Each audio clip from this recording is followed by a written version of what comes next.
Qu'est-ce qu'un design innovant? Comment le designer industriel anticipe-t-il au mieux les attentes de l'utilisateur, du consommateur? Pour ça, nous allons à la rencontre des Sismo, un duo aussi à l'aise dans le high-tech que le luxe ou la grande consommation.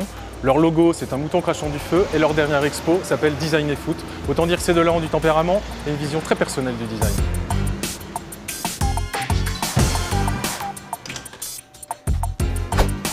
Bonjour les Sismo, on se retrouve dans votre bureau. Alors, ma première question, c'est quoi la différence entre un nouveau produit et un produit innovant? Waouh. Ah, il la colle. Commence très fort. Souvent, ce qu'on a l'habitude de dire à nos clients, c'est que dans un bon produit, il y a souvent une part de regret et une part de progrès. Un bon produit, ça peut être un produit où la part de regret culturel, de tout ce qu'on a envie de mettre dans un produit prend un peu le dessus. Et la part de progrès, c'est là où on va être innovant, on va complètement changer la rationalité du produit tel qu'il est utilisé au quotidien. Aujourd'hui, pour innover, est-ce qu'il faut partir de la tradition et essayer de s'en éloigner? Est-ce qu'il faut partir de l'usage? Est-ce qu'il faut partir d'un matériau? Il y a quatre grandes thématiques sur lesquelles on peut innover. Il y a innover sur vraiment changer les règles du marché. Donc là, on passe du vélo au Vélib, à quelque chose de très très fort. Il y a innover sur les usages. C'est de dire à un moment, on va changer l'ergonomie d'un objet, la façon dont on l'utilise, parce qu'il y a des nouveaux usages, etc.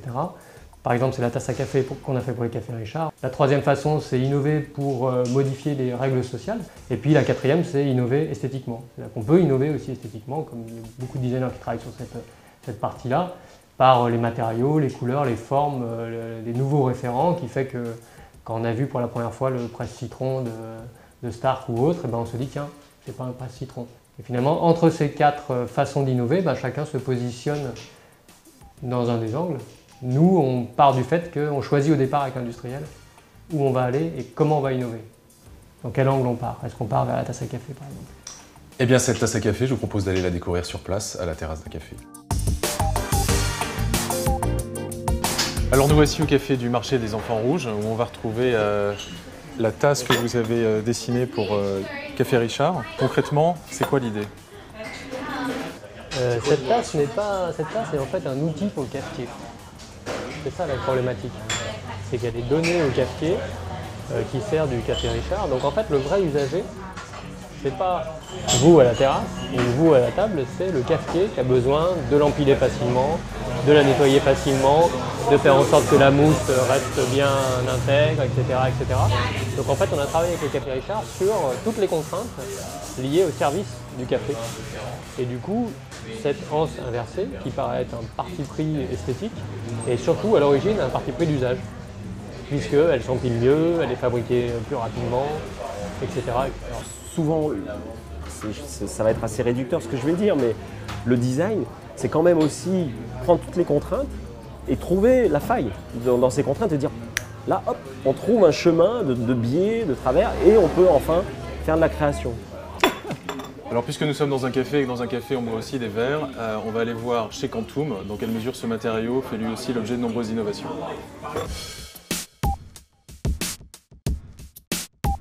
Nous sommes maintenant dans le showroom E-Glass House, littéralement la maison de verre. Concrètement aujourd'hui, est-ce que ça marche? Est-ce qu'on trouve déjà ça dans les habitations?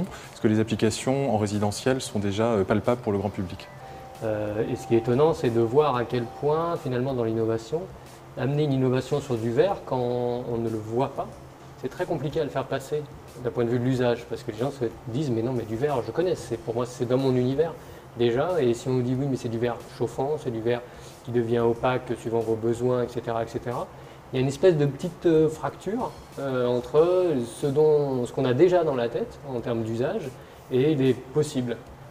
Par exemple, il y a un des enjeux aujourd'hui d'arriver à réaliser une vitre soit extrêmement bien isolée ou chauffante. Le bénéfice, c'est qu'on augmente l'habitabilité. Mais de dire aujourd'hui c'est possible, très bien, mais culturellement, je ne mets pas mon canapé devant ma fenêtre. Je ne vais pas coller mon tapis devant ma fenêtre. Donc après, voilà, une fois qu'on a l'innovation technologique, c'est comment on la met en œuvre pour arriver et par le design, comment par le design j'arrive à faire une fenêtre où je me sens bien devant. Ça aujourd'hui, je pense qu'elle n'existe pas encore cette fenêtre. La technologie n'est pas encore perçue comme une projection, comme quelque chose étant une projection de long terme, mais au contraire une projection d'usage quotidien, avec peu de pérennité, où on va devoir changer souvent, etc. Donc de là à intégrer quelque chose qui a cette perception de presque jetable ou qui va se dénaturer très rapidement dans mes murs, qui eux sont là pour, je l'espère, durer 10, 20, 30, 40 ans. Voilà, c'est cette tension-là, elle est aussi très forte. Alors, on vient de parler de confort, de nomadité, de sécurité, de verre. Donc on va aller vérifier tout ça à l'intérieur d'une voiture chez Citroën. Alors on se retrouve à l'intérieur de la C0 Citroën. Elle est présentée comme la première voiture 100% électrique nouvelle génération. Et là nous allons retrouver les Sismo pour parler avec eux d'innovation et de développement durable. Alors les Sismo, on se retrouve donc avec cette voiture, la C0 de Citroën. Alors vous dans votre travail au quotidien, cette question du rapport à l'environnement, c'est quelque chose qui compte beaucoup? Le nouveau matériau de travail du design, aujourd'hui c'est l'environnement, c'est le service, c'est la dématérialisation. C'est tout ce qui est de l'ordre justement autre que la matière brute, travaillée et formelle. Là, ce qui est intéressant sur ce véhicule, c'est que c'est un véhicule totalement électrique, mais en termes de design, il est hybride. Hybride en termes de design parce qu'on est au début, au balbutiement en fait, d'une nouvelle approche. On change de technologie, on passe à l'électrique. Et d'un coup, on se rend compte qu'on avait anticipé tout un tas de choses sur le papier.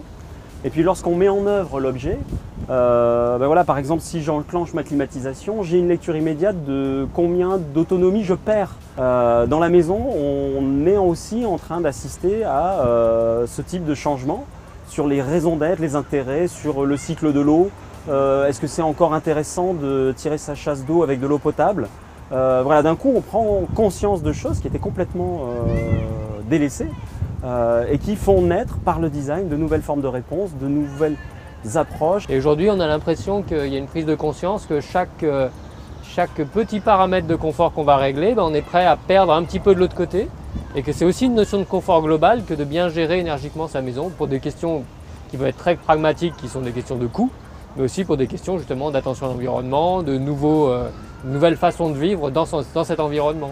Et on pourrait dire qu'une des missions numéro 1 de l'innovation technologique, c'est de rééduquer le citoyen? Rééduquer, je ne sais pas, mais en tout cas de le faire évoluer.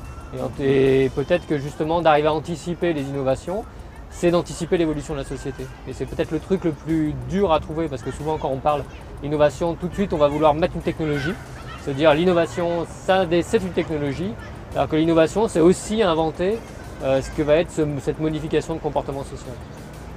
Ok, merci Sismo. Merci.